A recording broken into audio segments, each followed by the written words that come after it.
And so I've got to watch out for fear. I've got to watch out for comparison. I've got to watch out for compromise. And then the last point I want to bring there is looking back.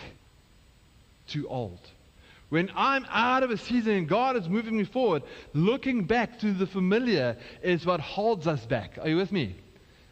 You know, even coming to Cape Town, hey, at some point you're like, I miss my friends, man.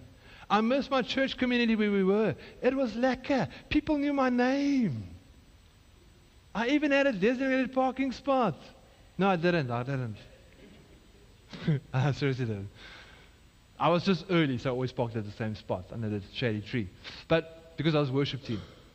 But looking back doesn't help you now. Are you with me? The only time when I look back is when I remind myself of what God has done. Hey? And so here's the thing. Looking back, you can become salty. Hey? Remember Sodom and Gomorrah? Remember when she looked back, she became a salt pillar?